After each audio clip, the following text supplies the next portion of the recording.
I was raised in an old school boomer WASP family, which is similar principles to exactly what you've described. Actually, my best friend is Indian, and we relate on this a lot. Where it's like, oh, you got an A? That's exactly what you're supposed to do. Why do you think, why are you owed some kind of reward? Good job? Like, no, you're not getting $20 to go see a movie with your friends. We put a roof over your head. We pay for your education. We put clothes on your back and food on the table. What more do you actually need? Get a job.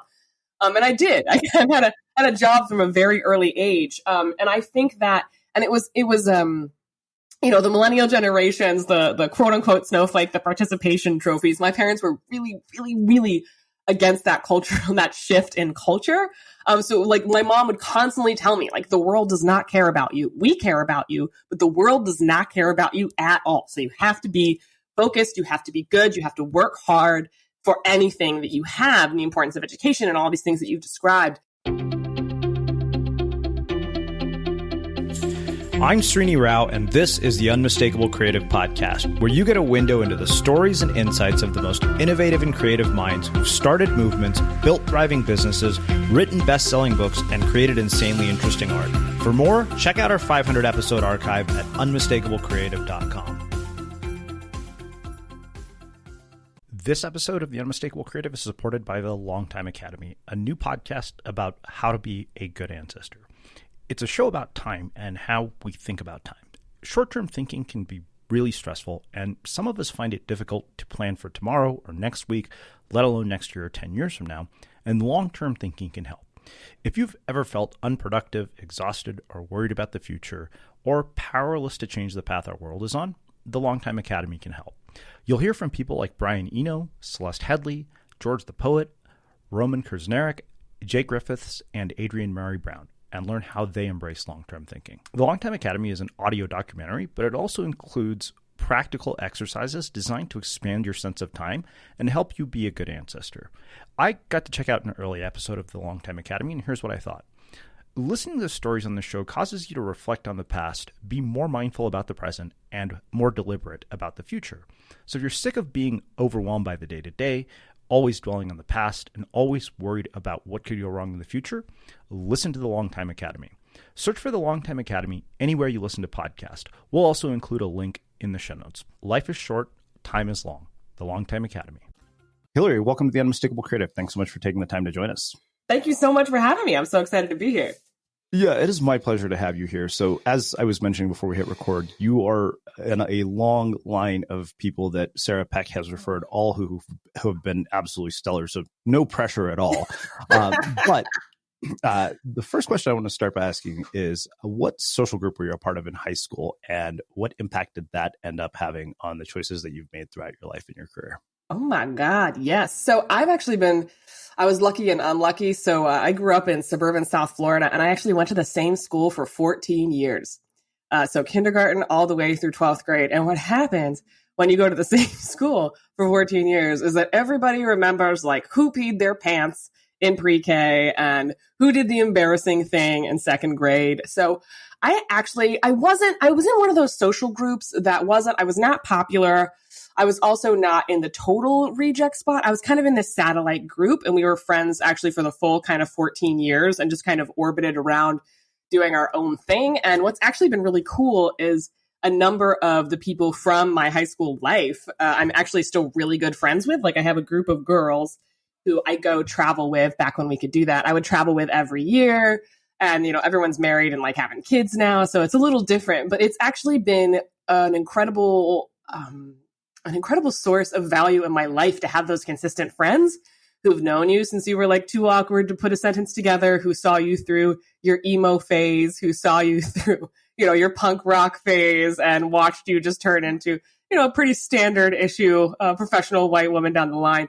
But I think that one of the biggest surprises from my high school's career, and I'm actually really proud of this, was in my senior superlatives in my senior year yearbook. I actually won class clown, much to my surprise, because I didn't talk to most of my class, but I did make funny comments with my English teacher. Apparently, this is what I was told. So winning class clown made me feel way more relevant than I actually was, but I'll take it. Yeah. So I wonder, how that affects the depth of the friendships you have. Because I'm putting together a tribute video for my sister. Andrew Horn has this company called Tribute, which is like Hallmark 2.0, where people just send in videos, and her birthday's coming up. And my sister and I had very radically different upbringing, because I moved around constantly because my dad was still building his career. He hadn't gotten his tenure track position, but she had a lot of the same friends since sixth grade. And the people that I've known for 20 years who are most of my close friends are the ones I went to college with. So I don't have any of these like lifelong friendships, and something I've always envied about my sister's friends. And she said, by the way, we're an anomaly. She's like, this isn't all high school people. Yeah. Somehow that group for some reason was very, very tight, and they all have stayed very close. Like they have a WhatsApp group. But what is it you think in adult life that allows people to maintain the depth of friendships like the ones you have? And how do they do that if they didn't get to go to the same school for 14 years? That's such a great question. I think for us, it is for the girl gang that I hang out with, that I've known forever. I think for us, there's a certain desire to maintain that connection to who we were, because in the case of like a few of my friends, they have really, really exceptional careers. So one of my dear friends, Kelly Girardi, who you can find on Instagram and TikTok, is kind of a spokesperson for the future of spaceflight. Wow. And then Maggie Spicer, yeah, she's amazing. She's actually worth interviewing on the show. For sure. But that was my thought. I was like, yep, you need to introduce me she's to her. incredible. And then another dear friend of mine is her name is Maggie Spicer. She works for a power law firm in DC, international trade law. My other friend, Kat Cassidy, she's getting her PhD at St. Andrews in Scotland in computer science. So we all kind of split across the world and really got deeply focused on our careers. And I started a business. I right out of college, so it kind of took off for me as well. So I think a big part of it is, hey, we're out in the world, but it's sometimes maybe harder to make friends as an adult when you're so focused on your career as well. I'm really lucky that I have a bunch of friends here in New York City, but it's also partly because I had some great friends in college who also all moved up here at the same time. So I think it's that desire to stay connected to those people deliberately, those people who remember who you were before you were so busy and important. But I think my siblings also don't really have a connection to people from high school or grade school. Like I remember my sister, bless her. I have an older sister who's about 4 years older than me, who actually sat me down before I graduated high school. It was like, I want you to know that you're probably never going to talk to your high school friends again. I was like, she also ruined Santa Claus for me in a similar way. But I was like, oh, well, no, we all love each other. We're going to stay in touch. And certainly some people did fall off. They had other interests. We got into disagreements and they kind of faded away. But these girls, what I think is so special about it is that we all have that. We share the desire to stay connected. And I think unless everybody's kind of in, it's really hard to be one person on the other side of the phone trying to stay in touch. But I think that it's actually natural to let some of your friendships fall away. I don't think it's a bad thing not to have friends from high school. I think it's an unusual thing that I do. But there just has to be that desire. And we're really lucky that all of us are kind of that, 4-point star able to keep connected across miles and years. Yeah. Well, I mean, we had Lydia Denworth here who wrote a book on the psychology of friendship. And she was saying that, basically a lot of things happen circumstantially, like, people move away and proximity plays a big role in all of this. What's changed about these friendships over the course of your life? Oh, man. So what's interesting is, I won't say who, because I've already dropped all their names and I don't think they'd want me to find out. They want people to know. But a couple of my friends, like there were ebbs and flows in the friendship, I think. Like, let's say high school, we were good friends. College, we felt a little bit out of touch. And then after, we all reconnected enthusiastically. But I think, of course, in high school, there's all the disagreements about boys and all those things kind of happen. Oh, yeah. Oh, God. I could tell you stories. But I think that what has changed has been probably the amount of energy we also require from each other, which is interesting. And I think another really important thing about adult friendships actually is there's, especially in the digital age, a belief that you kind of always have to be connected, always answer the text, don't ghost on the group chat, quote unquote. People need space. Like not to a reply, to deal with what's in their lives and have a place to come back to, like a friend group to come back to. And some people don't like that. Some people aren't into, if I don't respond to the group chat for a month and then I come back being like some crazy stuff happened. Some people are going to be mad. But there's that sort of mutual symbiosis of of understanding that we have lives, we love each other, and just because we're not replying to every single text right away doesn't mean that that friendship and that love isn't there. And I think we kind of have that unspoken agreement that's so important to maintain those kind of friendships long term. So do your high school days predate sort of social media, sort of the digital tools that we have today? Yes and no. So I graduated high school in 2007. So it was my junior year of high school was when Facebook was big, and I was on LiveJournal and MySpace before that. That was chaos. That was like the Wild West of the social media era. I don't know how much you remember or how active well, you keep were. in mind, I'm a bit older than you. So I graduated high school 1996, which is why I asked the question. Because I always wonder how that would impact, the depth of friendships. Like I had a college experience with no Facebook. And I think there are pros and cons to that. The con being that, if I met some cute girl at a party, now I could go and look her up on Facebook and actually go contact her. In college, I could never do that. It was like, that was a drunken night and I'm never going to see her again. Yes.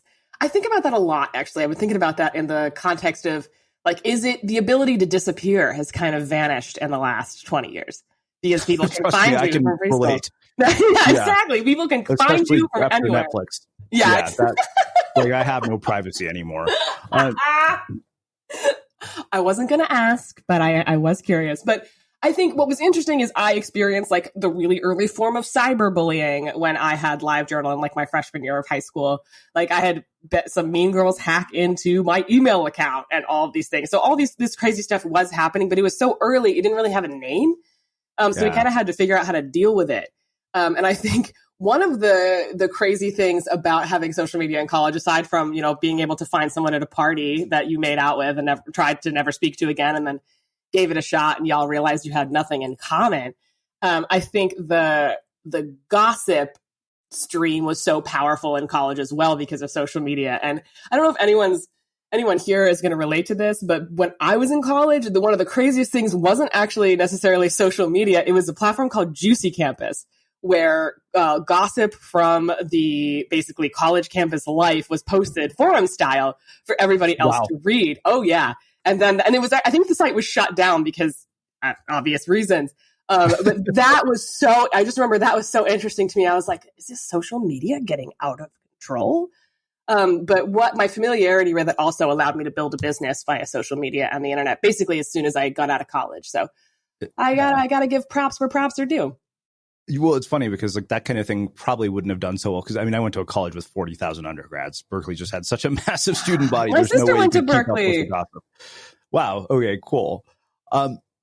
So you have these friends who sound like they're movers and shakers. I wonder what impact they've had on your own thinking about success and kind of how your own behavior has been affected by the people that you've surrounded yourself with. It's so interesting. What was interesting about me when I graduated? So I graduated college in 2011, and I had a similar story from what I've heard about you when you graduated business school in 2009, right? And it was sort of like, well, what now? There's an economic recession. Jobs aren't really available. So what do I do? And I was the first one to, I think, jump headfirst into a kind of more unusual career from that friend group. And I had all their support. But what was interesting is that no one really believed I could do it. This group of girls, of course, did because they know me and they know I can make anything work. But it was interesting to know that I was kind of inspiring them through just stepping into the fray and taking swings because I had to. Like I graduated 2011 with a communications degree from the University of Miami. Public relations was my major. There were no public relations jobs worth anything really at the time. So I kind of had to jump into copywriting and starting my business and making that work. But what was interesting is that like Kelly, for example, who's the influencer, by the way, we were a subject of a viral TikTok on her TikTok, all of our little friend group. So I can send you a link to that if you're curious. Yes, absolutely. Absolutely. But her and I would talk because she was still trying to figure out her career. She was trying a bunch of different things. She worked in the diamond industry for a little while. She was working her way towards working in the sciences, but she actually has a film degree, which is really interesting. She has a book called Not Necessarily Rocket Science, which is about the fact that she has a film degree and is basically a citizen scientist. And so her and I would talk and she was like, I really want to do something on my own as well. And how are you doing it? And her question was, can I get paid to just be awesome? And I was like, actually, yeah, you technically can. You just have to figure out a way, like a message that you really want to share, something that you're really passionate about, and step on the gas. And for her, that was aerospace. And in terms of how the rest of the group has inspired me as well through their pursuit of their careers, I think it's just been that nobody really hesitated. Everybody sort of saw what they wanted and were able to go after it. And especially in Maggie's case, who's the power lawyer, she was always going to be a lawyer, always had her sights set on what she wanted. Kat always wanted to go to St. Andrews. Whatever her focus was going to be was kind of up in the air. But it was really cool to have a group of women in my life who were able to sort of see the end goal and pursue it without apology. And I think that's really a perk of our generation as well, where there are certainly less barriers than there would have been even, 30 years ago. Yeah. So one thing I wonder is, you mentioned you have a sister who went to Berkeley. You got all these friends who, for them, based on some of what you've told me about them, have pretty clear trajectories in terms of, the steps to follow to get to where they want to go. Like becoming a lawyer is pretty obvious. You go to law school, becoming a doctor. It's like, major in science, get good grades. So I'm curious, what kind of advice your parents gave you about making your way in the world. And then two, when you're sort of the oddball person who decides to go do something where there isn't a clear path, what's useful about, that you can draw from, clear trajectories, and then how do you combine those two things into what you do? Oh, God. I love this question because it's complicated. So I might ask you to give it to me again. I will. But if we're asking about what my parents thought I was out of my mind. Like they were like, oh dear. Well, honey, we love you so much, but I don't know if this is going to work because the job that I do basically didn't exist. It had only been around for maybe 5 years, like having this type of copywriting, the type of copywriting that I did in the online business space, because the online business space, especially the industry I worked in, I got my start in like the coaching and creative sphere. It was so new and it was just like this budding little flower. And so I told my parents, so I graduated UMiami and I actually managed to land a job at a PR firm in Miami. And I worked there for free as an intern for 3 months for the privilege of being paid $8 an hour while I was working on my copywriting business. And I remember I actually got fired for obvious reasons because I would sit and like write really crappy pitches and then work on my business during work hours, which wasn't, the most professional thing of me to do. So I got laid off. And I was still in Miami at the time. And I remember calling my parents and I was like, I think I'm just going to do it. I think I'm going to go hard in the paint with my copywriting business and I'm going to make this happen. And they were like, oh no, well, we're not going to help you financially. So make your way. But then they thought I was even crazier for moving up to New York City a year later. But it wasn't that they didn't believe in me necessarily. But I think that they were it had never occurred to them that it would be a possibility to pursue a career like this. And also that I had very little experience with running a business. I was an intern a million times over, but I think it's often expected that you have a little agency experience or a little formal experience kind of before you go out in the world. And I didn't have time for that. I just went ahead and found my way. And the nature of my personality is very much like, I'm going to do what I want to do and I'm going to figure it out. It's a core component of who I am. So I think they in some ways trusted that I would figure it out. I didn't think they thought I would be as successful as quickly as I was. But it was the Miami getting laid off. They were like, oh, I don't know about this. And then when I decided to move to New York a year later, they were like, okay, why are you doing this? The taxes are so high. It's so cold. What are you going to do? By the way, you should probably just try to get a job when you're there. So you can work on this on the side, but, try to get a job at an agency. And I just refused. But because it wasn't going to pay me as much as I was making in my business already at that point. And I wanted to do my own thing. I enjoyed it.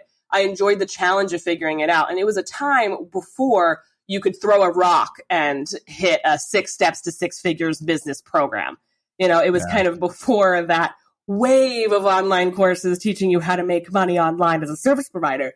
But I feel really, really lucky that I was there kind of before all of that happened, because it allowed me to build up my muscle memory for trying things and experimenting. And really, as you and I were talking about, a couple of days ago, throwing those Hail Marys, being like, I think I want to do this. I don't know anyone who's done this, but I think these are the steps. Let me give it a shot. And 9 times out of 10, I've been really blessed to be successful in those ventures. So I think that overall, my parents' disbelief in me was mostly because they just weren't sure what was going to happen. They'd never heard of it. It wasn't familiar to them. So I really had to make my way, kind of despite a lot of people trying to dissuade me, people who were also, not just my family, but my friends too. They were like, I know some freelance writers and they're all broke and I just don't know if you can do it. So anyway, but that's sort of the nature of who I am as a person. It's also the nature of my zodiac sign. I'm a Taurus, so I will just sort of barrel through anything like a bull in a china shop. But now I'm wondering what the second half of that question is, because I've completely forgotten in my rant. Well, I think it's kind of what are the useful parts of the linear trajectory that come into this? Because I think the other day I was, I think I asked a question on Facebook. I said, what do you think are the benefits of being raised by Indian parents? Because I said, like for the longest time, like, okay, they give you all this conventional wisdom of, follow this path, go to school, get a job. But I realized outside of that, there were some really intangible skills that came from being raised by the parents I had. Like I think the biggest one being intrinsic motivation. It's that story that every Indian kid has. You go to school, you find out some white kid at school gets $5 for every A. You come home and tell your dad that, and he's like, that's great. You get a meal on the table and a roof over your head. So this negotiation is over. And that was invaluable. Even though it, like everything that I thought was a pain in the ass about my parents when I was growing up has been incredibly invaluable later in life, because they taught you work ethic. They taught you the value of education. They taught you the value of doing something without the expectation of a result. But that being said, I think that one thing that happens when we hear a story like yours is confirmation bias kicks in, right? And I've been really kind of pushing this idea of people not considering context when they look at the success stories of people. And assuming that, hey, if I do exactly that, I'll get that result, which has been sort of my core message is, no, that's not true. And I think that this is something that has kind of been detrimental in the online world, where you have a lot of people basically using platitudes as life plans. Which the online space, never. I mean, and that honestly leads to more bad outcomes. It's like, people follow their passion, faster to poverty than they do to profit more often. And, and then that's harsh to say, but I think that we don't really talk about that because it's not what people want to hear. And so I'm curious what you have to say about that, because I think that, in a lot of ways, you're kind of an outlier. I think for every single person that achieves what you do, having done what you've done, there are plenty who don't.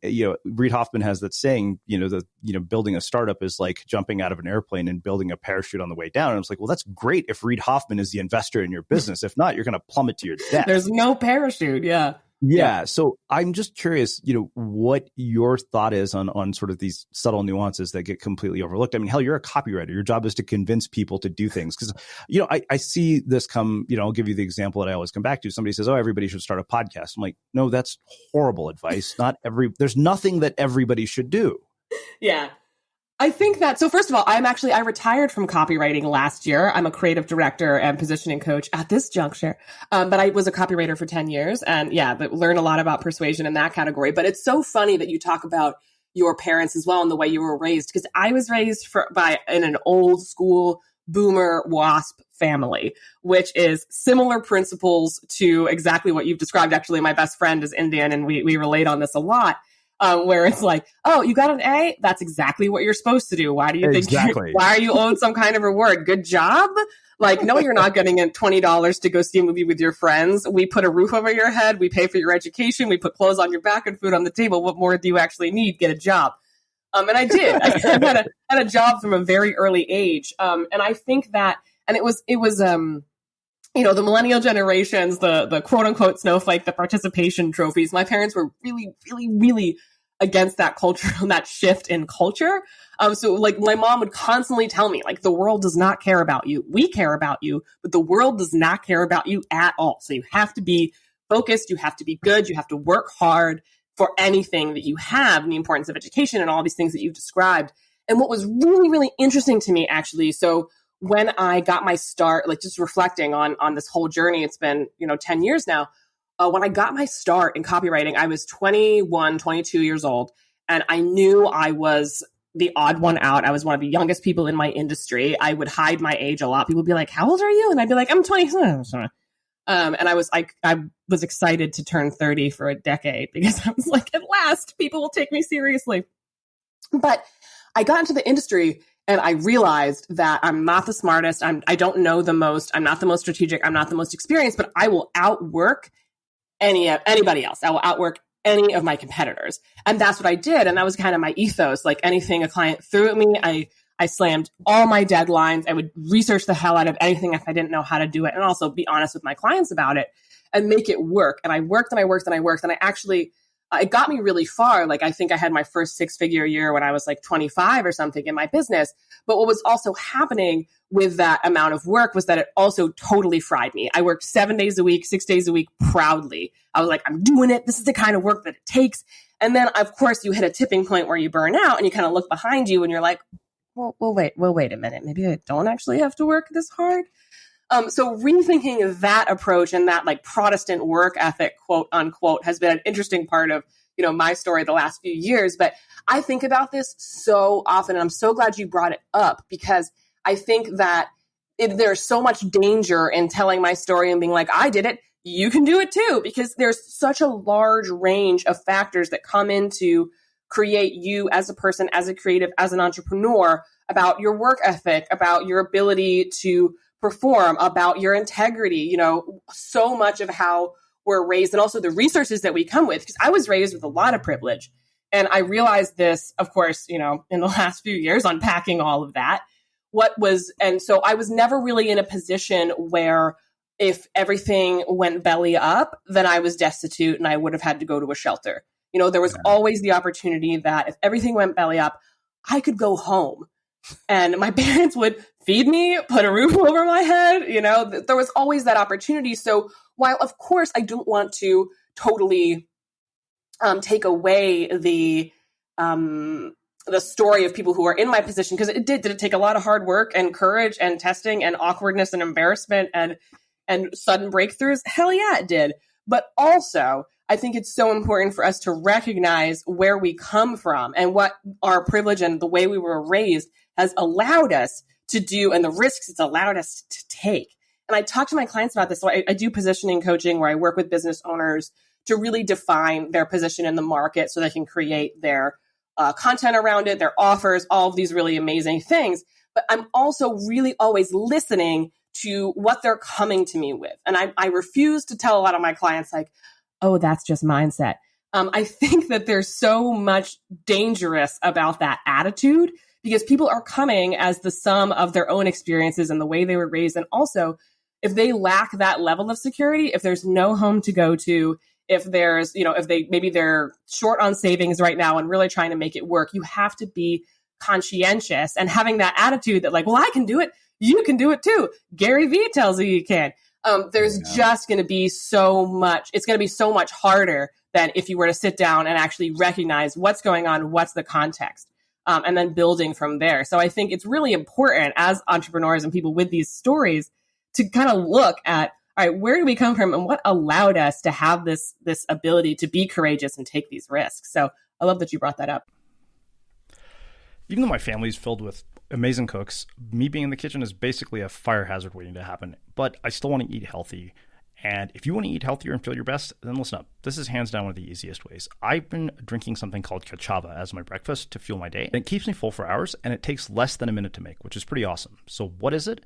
It's been called the cleanest, most nutrient-dense meal imaginable, and I describe it as the best protein, vitamins, and everything you need to eat healthy all in one shake. It's loaded with over 70 superfoods and nutrients like maca root, chia seeds, sachaini, makai berry, acai, and coconut, and it actually tastes really good. The people who built this company started in the jungle on the side of a mountain during a health retreat, and their mission is to bring the world's best superfoods into a single ready-to-go meal to help busy people stay healthy on the go. And Cachava is offering 10% off for the listeners of our podcast.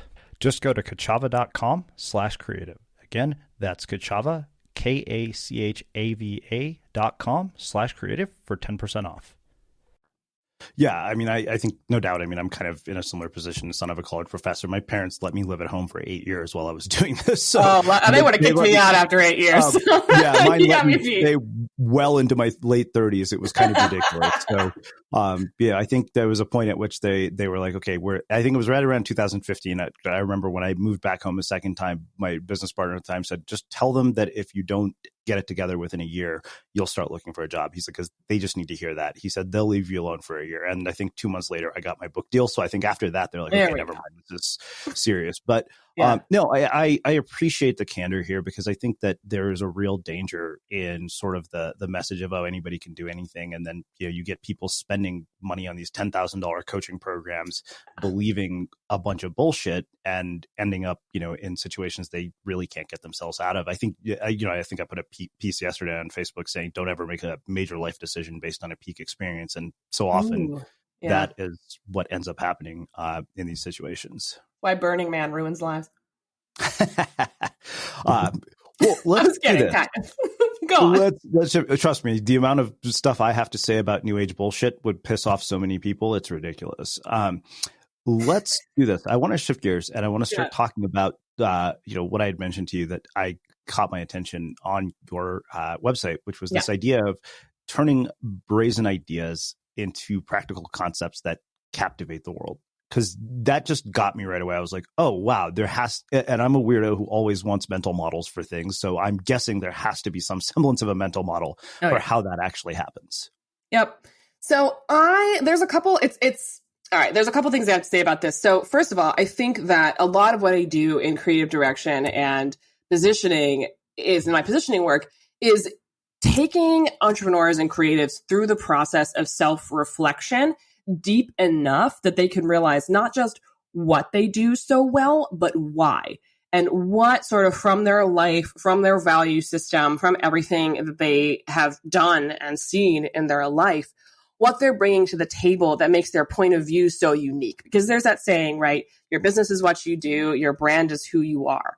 So when it comes to these brazen ideas, these captivating concepts, what I do, and I talk about it like an elevator. So you have in the branding world the kind of standard response.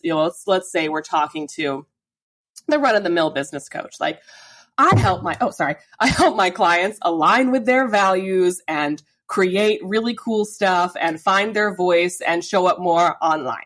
And that's great. And a lot of business coaches are going to say that, and they're going to talk about that. They're going to make the six-figure statements. But what I really want to do is help my clients take the elevator, when I say like one floor down.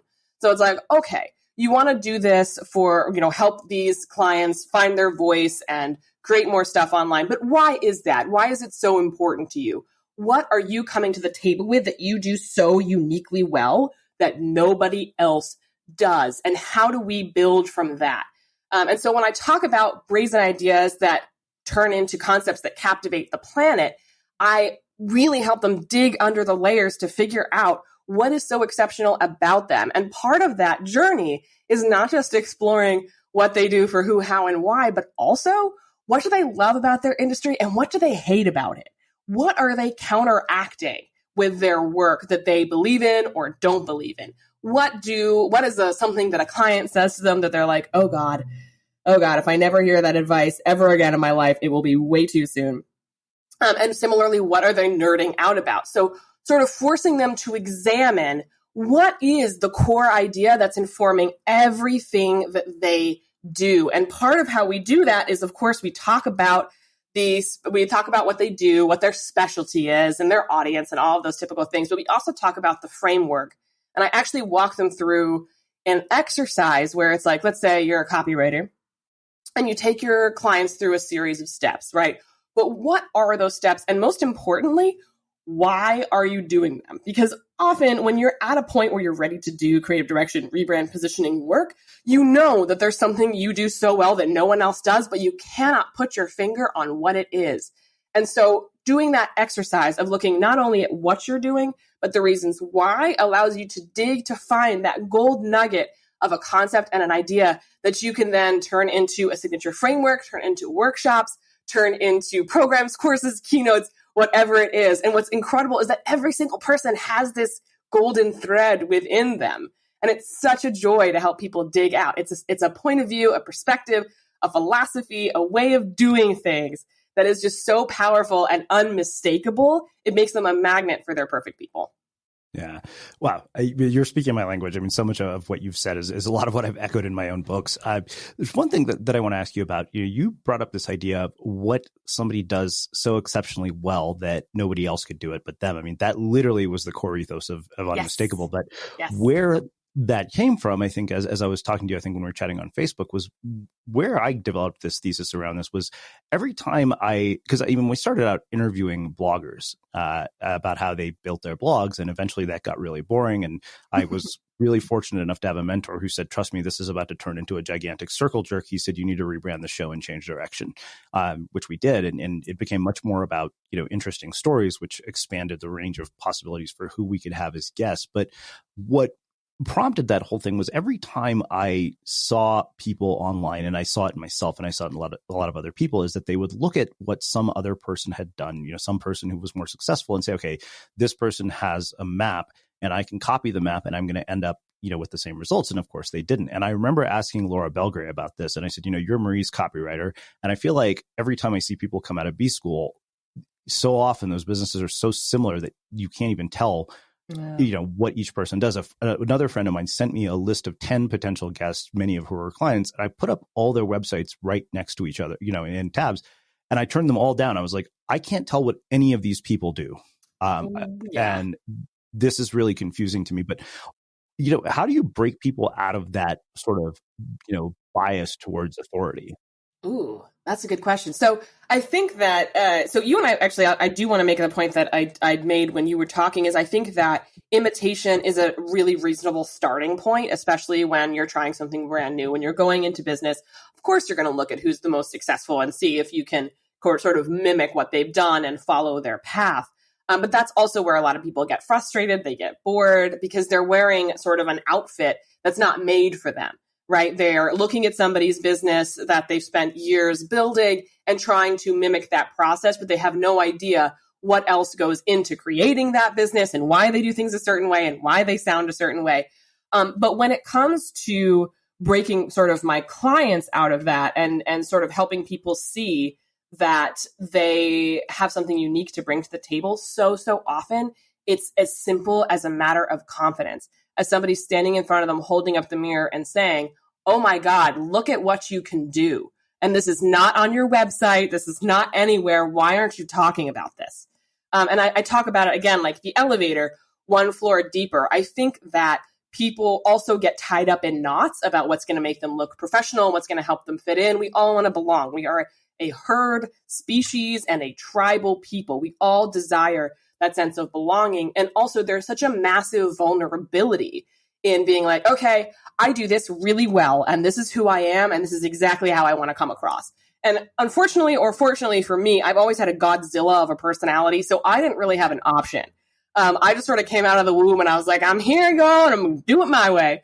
But a lot of people aren't, unfortunately, fortunately or unfortunately, born with that. But I think that you look to examples in the space, and of course you want to mimic what's successful in people that you like, but what the magic really starts happening when you start to do that self-examination, when you start to think, okay, am I doing this because Marie Forleo is doing it, or am I doing it because this is relevant to me? And there's kind of either an awakening that happens or the business plateaus or collapses. So I think a big part of it is understanding and accepting if you're imitating because you're new, and then making that decision to pursue exactly what you want and exactly who you are is so huge.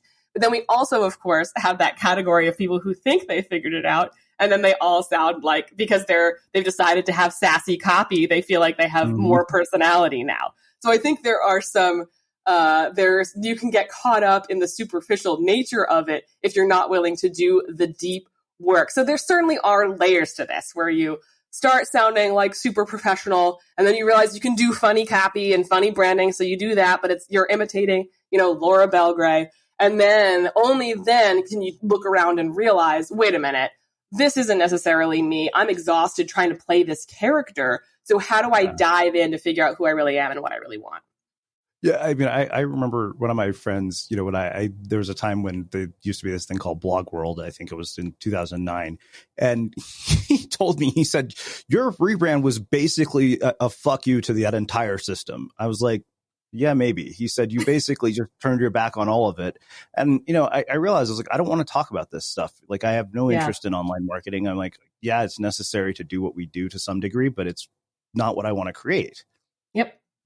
And I think that I'll tell you a funny story. So I have an opt-in. It's called the Statement Piece Framework. My business is Statement Piece Studio, and it's a content concept sort of tool where I'm forcing people to do something that I don't think a lot of entrepreneurs do right now, which is examine their own thoughts, examine what they really feel about things. Because I think, especially in the online business world where all people know of you as a digital face, it's really easy to be like, okay, I'm going to play it safe so everyone thinks I'm a important authority and I'm not going to rock any boats. But in the statement piece framework, I'm forcing people to sort of look at what I call the 3 statement piece scenarios, which are conversations with colleagues, conversations with clients, and conversations with yourself. And there are 2 categories in these conversations, which are advocate or anti, which I kind of described earlier, where it's like, okay, so in a conversation with a colleague, for example, let's say you're out to dinner with your business bestie, you're a bottle of wine deep. What is something that they say that if you are anti, you're like, oh my God, if nobody ever says that to me again, it will be too soon. Can we wipe this scourge from the earth? I can't stand this trend or this brand. And then similarly, if you're having an advocate conversation, it's, I'm so nerding out about this. I'm really excited about this breakthrough.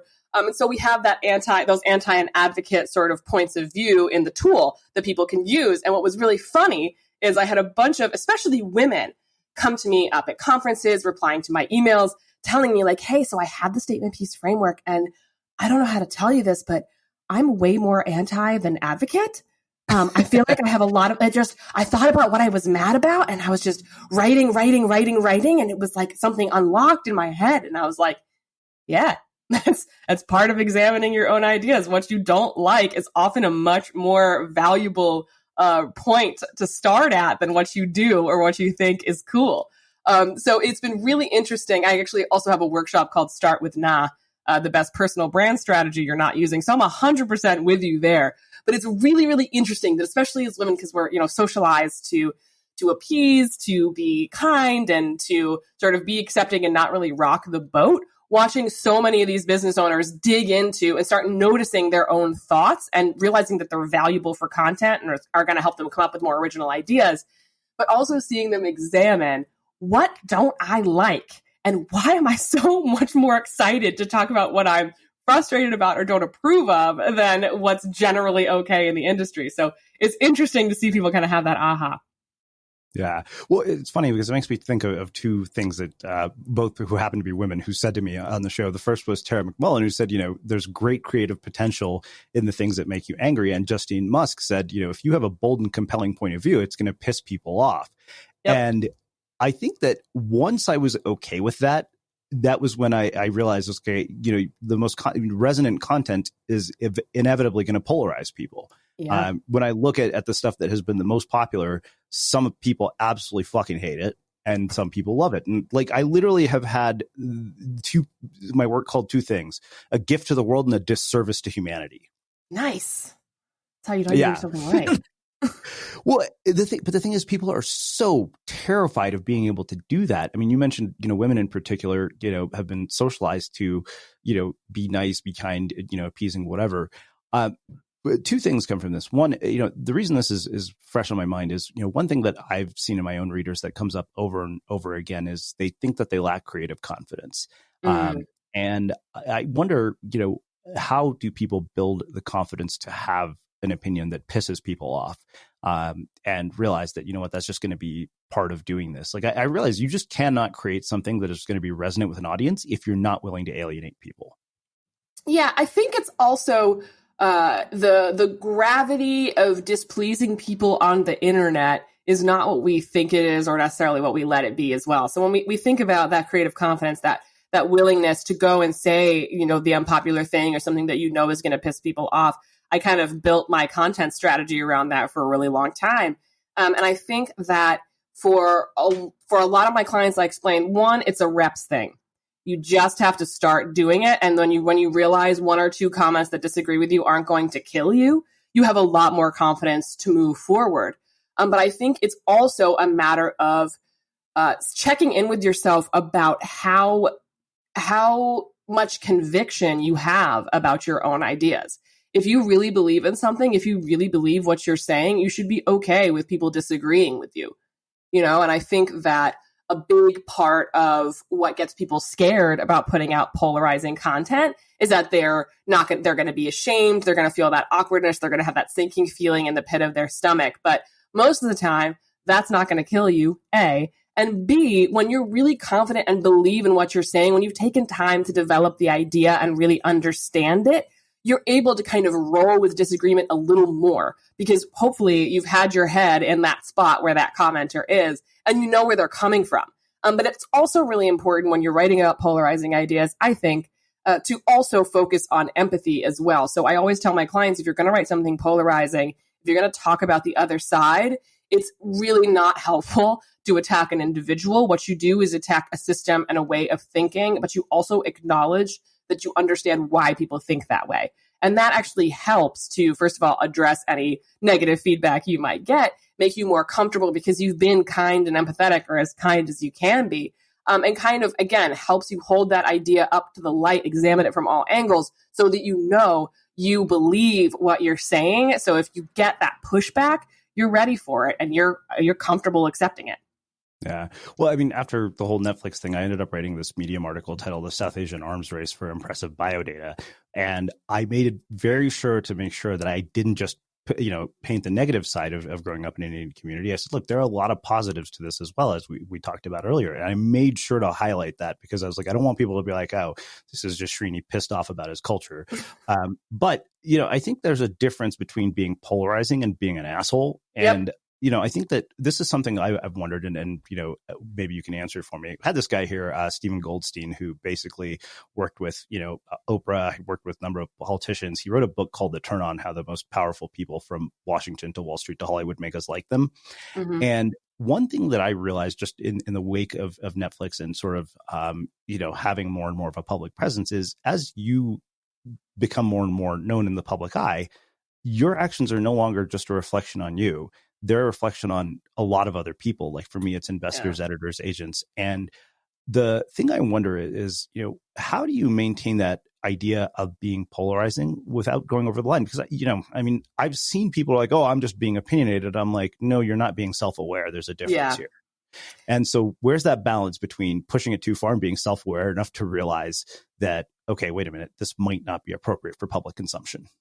Yeah, I think that's, first of all, again, a reps thing. That's a practice thing. You got to push the envelope to figure out where the edge is, right? And I think that there's certainly some things in my past that I wrote maybe 4 or 5 years ago that I'm like, ooh, maybe that wasn't the best idea. But I think it's really about being deeply connected to your values as well. So, for example, you're talking about the Medium article that you wrote also about the positive experience you have had growing up as East Asian family.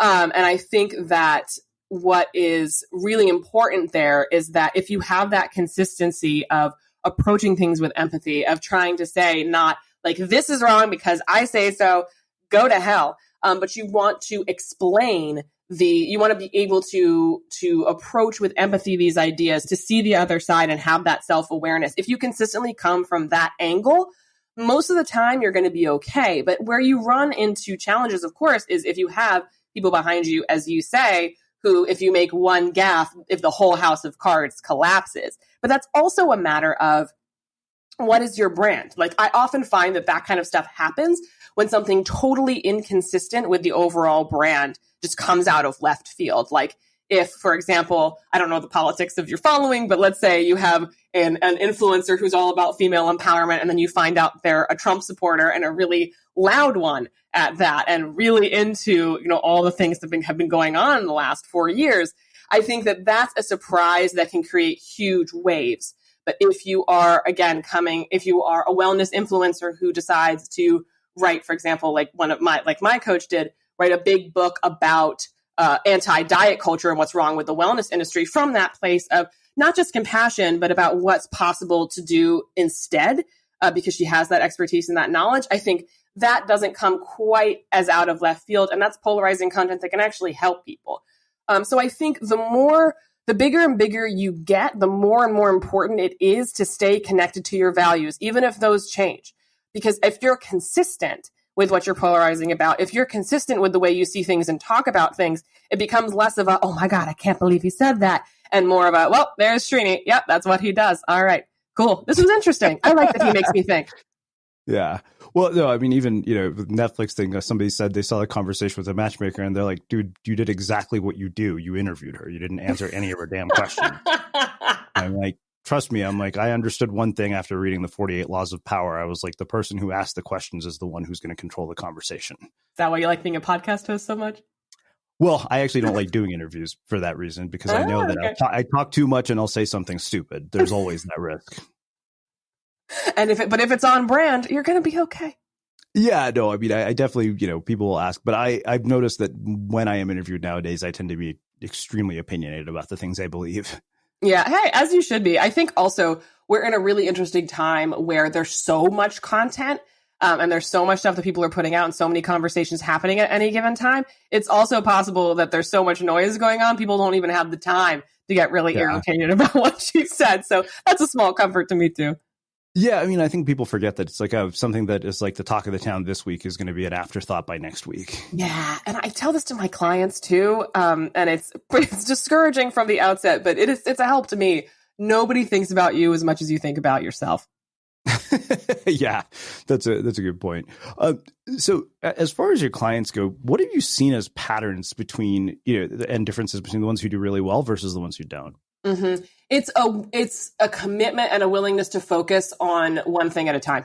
I have some, again, I don't really have any, I don't want to be like, well, I have some bad clients. But I think when it comes to building a business, building a following, building a platform, what's really, really important is consistency and focus, usually on, one or two things to start with. So for example, if you really want to build a following, you either start on pick Instagram, pick LinkedIn, go with one. And then really go hard in the paint there. And then we can start doing other stuff. Where I find people get kind of lost in the sauce is if they're like, okay, so it's 2021. I'm going to get on my content creation game and we're going to do daily LinkedIn videos. We're going to do Instagram stories. We're going to be on Facebook. We're going to do TikToks, whatever that is. And then they get 10 days in and they realize they can't possibly juggle 50 things or go deep with 50 things. And they get frustrated, discouraged, and they give up again and they're back to square one. I think that there's a lot to be said for focus and, most importantly, depth of exploring the ideas, depth of focus, depth of a deepening of your approach to a single platform and a sharing of a single idea is going to be so, so helpful in helping you figure out what you're doing really well, what you want to talk about, and get you known for that thing so people can recognize you. If you're trying to be an octopus juggling, 12 different social media plates because you think that's where you're supposed to be, you're just going to get lost. So I think that clear focal point, but also, as I mentioned before, that conviction. So we have that positioning, we have that focus, which is built on who they are, what they value, what they do really well, what their kind of magic is. And if you stay focused on that, you can't help but magnetize people towards you, but it's easy to get distracted because there's so many things that we're supposed to do in the online space as well. Yeah. Well, I appreciate that more than you can imagine, because I remember my mentor, Greg, when he sat me down to start working with me, he made me make a list of all the things I was doing to make money. And then he said, okay, do you want to be doing any of this in 5 years? And I think there was one at the top of the list, which was the podcast. And he said, then stop doing the rest of them now. And I think I've been working on this piece about the things that I would do differently if I started today. And the conclusion I basically came to was, don't be average at a dozen things, be extraordinary at one. Amen. But it's so counterintuitive. Because it's like, the Harvard Jam study, right? Have you heard about this? I don't think so. Oh, so this is big in the copywriting world. This is big in the copywriting and offers development world. So there's this Harvard study done it's the Harvard Jam study. So it's in a grocery store. There were two sort of setups for jam. So one had 20 different types of jam, all kinds of different labels, glorious jam options for everybody. The other display had maybe, I think, 3 or 4 types of jam available. That's right. I do remember this. Yeah. I was like, you got to know this. And it turns out, so when we think about value when we don't have any experience in sort of interacting with consumers and understanding what consumers want. It's really easy to be like, the 20 jams are the way to go. We want to give them as many options as possible. We want to have as many options as possible to get them. This is going to be great. But in the study, people faced with the 20 jams didn't buy anything because they were overwhelmed. Whereas you looked at the 3 to 4 options on that display, people bought a ton because it wasn't as complicated. And I think our brains aren't as good as we think they are as sort of maintaining a million things, but also having a million choices. So being in a million places, doing a million things can feel like you're widening the net and welcoming in opportunities. But in reality, you tend to be kind of distracting yourself most of the time and setting yourself up in some ways for failure. Wow. I feel like I could talk to you about this stuff for like hours on end. You're like a wealth of knowledge about all this. Well, I know you got to go inside. I want to finish with my final question, which I know you've heard me ask. What do you think it is that makes somebody or something unmistakable? I think it was courage and conviction. I think you got to find that nugget. You hold on to that. You ring the gong, and that can change as time goes on. Of course, that can evolve and shift, but having that conviction in who you are and what you do, and that bravery to show up every single day as exactly who you are with exactly your skills and gifts and not tamper them. Don't turn the volume down. Don't water yourself down. Don't mix it with anything. I think that is what makes people unmissable, unmistakable, and irresistible to the people who need to be in that energy. So that's what it means to me, I think. Amazing.